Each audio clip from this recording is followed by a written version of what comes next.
विपिन हमारे सहयोगी हमारे साथ हैं। विपिन, अब देखिए ये भी वाकई हैरानी की बात है कि मामले को लेकर अब सियासत शुरू हो गई है और इसीलिए समाजवादी पार्टी का ये पोस्ट जिसने एक बार फिर से व्यवस्थाओं पर सवाल खड़े कर दिए। आग लगने के महज आधे घंटे के भीतर ये ट्वीट किया गया है समाजवादी पार्टी की तरफ से और ये कहा गया है कि कहीं ना कहीं अव्यवस्था थी, इसकी संभावना हम लोग पहले से जता रहे थे। फिलहाल इस पर राजनीति करने की कोशिश की जा रही है। हालांकि उसमें ये भी कहा गया है कि यह अत्यंत दुखद है और राहत और बचाव कार्य तेजी से चलाया जाए और ईश्वर से सभी के सकुशल होने की प्रार्थना भी की गई है। तो दोनों तरह की बातें हैं, लेकिन प्रायोरिटी जो शासन और प्रशासन की थी वो ये था कि जनहानि ना होने पाए, आग पर काबू पाया जाए और दोनों में फिलहाल सफलता हासिल कर ली गई है। बिल्कुल, और यही सबसे बड़ी राहत की बात है। हालांकि समाजवादी पार्टी ने यह कहते हुए हमला बोला है योगी सरकार पर कि सुरक्षा व्यवस्था, कुंभ क्षेत्र की सुरक्षा व्यवस्था राम भरोसे है, सब कुछ राम भरोसे है। वो ये भी कहा गया है पार्टी की तरफ से, समाजवादी पार्टी की तरफ से, कि कुंभ के जो इंतजाम किए गए, ऐसा फ्रूट जो खेती को बना दे सुपर हिट। ड्रैगन फ्रूट उगाओ और ज्यादा पैसे कमाओ। अभी डाउनलोड करें फ्रीडम ऐप और सीखें ड्रैगन फ्रूट की खेती। उसमें भ्रष्टाचार किया गया है। इससे पहले समाजवादी पार्टी के ही सांसद अफजाल अंसारी ने भी भ्रष्टाचार को लेकर तमाम आरोप लगाए थे और अब इस अग्निकांड के बाद एक बार फिर समाजवादी पार्टी यूपी की योगी सरकार पर हमलावर नजर आ रही है। लेकिन थोड़ी देर पहले सीएमओ की तरफ से भी यह जानकारी दी गई, सीएम ऑफिस की तरफ से भी यह जानकारी दी गई कि किसी भी तरह की जनहानि नहीं हुई है। अनिला सिंह बीजेपी की नेता हमारे साथ इस वक्त मौजूद हैं। अनिला जी, निश्चित तौर पर बहुत दुखद हादसा था। 20 से 25 टेंट जो हैं वो आग की चपेट में आ गए, लेकिन सबसे बड़ी राहत की बात यह है कि आग पर काबू पा लिया गया है और किसी तरह की जनहानि नहीं हुई है। लेकिन समाजवादी पार्टी ने अब से थोड़ी देर पहले एक बयान जारी किया है, उसमें कहा है कि कुंभ क्षेत्र में सब कुछ राम भरोसे चल रहा है। मेरी सबको राम राम, और मैं ईश्वर का बहुत धन्यवाद करना चाहूंगी कि एक बहुत ही बड़ा हादसा हो सकता था जिसके होने से हम बच गए हैं। किसी की भी जान को खतरा नहीं हुआ। ये कहूंगी कि कहीं ना कहीं ये कृपा है ईश्वर की। जहाँ तक रहा समाजवादी पार्टी का सवाल, इन लोगों को तो इसी प्रकार की राजनीति करनी है ना, कि कोई ना कोई कमी निकाले, ये निकालते रहें। इनको शायद इस बात की भी खुशी नहीं होगी कि सबकी जानें सुरक्षित हैं। टेंट जल गए हैं, थोड़ा सामान जला होगा, परंतु जानें सुरक्षित हैं।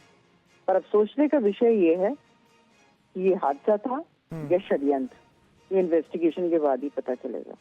ये हादसा था या षड्यंत्र? क्या आपको लगता है कि ये साजिश भी हो सकती है? क्यों नहीं हो सकती है? ऐसे लोग जो बात बात पे ये ढूंढ रहे हो कि कोई कमी निकाली जाए, कोई कमी निकाली जाए, तो हम क्यों नहीं कह सकते हैं कि ये षड्यंत्र भी हो सकता है। आप ये सोचिए, अगर भगदड़ मच जाती, आग लगने पे कुछ जाने चली जाती, तो क्या हो सकता था? आप सोच कर भी देखिए। जी अनिला जी, बने रहिएगा आप हमारे साथ। फखरुल हसन साहब मौजूद हैं, समाजवादी पार्टी के प्रवक्ता। हसन साहब, अनिला सिंह भारतीय जनता पार्टी की प्रवक्ता हमारे साथ मौजूद थी, नेता, वो ये कह रही हैं कि ये साजिश भी हो सकती है। देखिए, भारतीय जनता पार्टी जहां भी असफल होती है, जिस मुद्दे पे भी असफल होती है, वहां उनको साजिश नजर आती है। नौजवान अगर अपना हक मांगने के लिए सड़क पे निकलता है तो ये तो तब भी कह देते कि इन नौजवानों को किसी ने भड़का दिया होगा, ये अपना हक क्यों मांग रहे हैं, ये नौकरी क्यों मांग रहे हैं। तो ये भारतीय जनता पार्टी की आदत में शुमार हो गया है कि जब भी इनकी कोई असफलता होती है, कुंभ को लेके समाजवादी पार्टी अध्यक्ष आदरणीय अखिलेश यादव जी लगातार सवाल पूछ रहे थे। हमारा लोकतांत्रिक अधिकार है, ये अधिकार हमें संविधान ने दिया है, ये अधिकार हमें जनता ने दिया है कि अगर भारतीय जनता पार्टी कुंभ की तैयारी को लेके अधूरी तैयारी रखेगी या सुविधाएं नहीं देगी, तो ये हमारा अधिकार है कि हम उस सवाल को उठाएं। नहीं, लेकिन हसन साहब, इतनी जल्दी आप लोगों ने बयान जारी कर दिया और कह दिया कि पूरे कुंभ क्षेत्र में सब कुछ राम भरोसे है, जमकर भ्रष्टाचार हुआ है, जिसका नतीजा है अभी तो आग पर काबू पाया गया है, किसी तरह की जनहानि हुई नहीं है। थोड़ा सा इंतजार तो कर लेते। बीजेपी कह रही है राजनीति कर रहे हैं आप लोग। अगर आग लगी है और अगर आप सुविधाएं नहीं, अगर श्रद्धालु खुले आसमान के नीचे रहने के लिए विवश हैं, अगर श्रद्धालु को पीने का पानी नहीं मिल रहा है, अगर श्रद्धालु वहां गए उन्हें फोन चार्जिंग की व्यवस्था नहीं मिल रही है, अगर उनके खाने पीने की व्यवस्था नहीं हो रही है, अगर ये सवाल उठाना गलत है तो समाजवादी पार्टी इस गलती को दोहराती रहेगी। ये हमारा लोकतांत्रिक अधिकार है कि जनता के सवाल, ठीक है। जनता के मुद्दे, श्रद्धालुओं को सुविधा मिले, श्रद्धालु सुरक्षित अपने घर लौटे, ये सवाल हमारा है और हम उठाते रहेंगे। किसी को खराब लगता जी। है तो लगता रहे, ये समाजवादी पार्टी को शुक्रिया लोकतंत्र में शुक्रिया अधिकार है। फखरुल हसन साहब हमसे बातचीत करने के लिए। आप कह रहे हैं कि जनता से जुड़ा मुद्दा है और ऐसे सवाल आगे भी हम उठाते रहेंगे।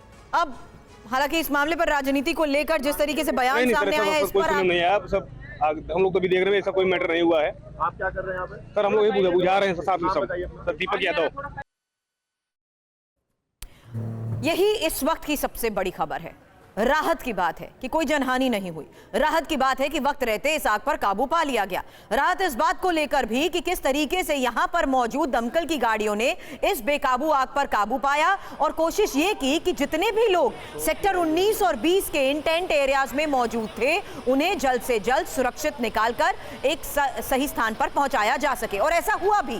लेकिन अब मामले पर हो रही राजनीति भी इस वक्त की एक और बड़ी खबर है। हालांकि महाकुंभ मेला प्रशासन जिसकी तरफ से इस वक्त का सबसे बड़ा बयान कि चिंता की कोई बात नहीं है, हालात पूरी तरीके से काबू में है।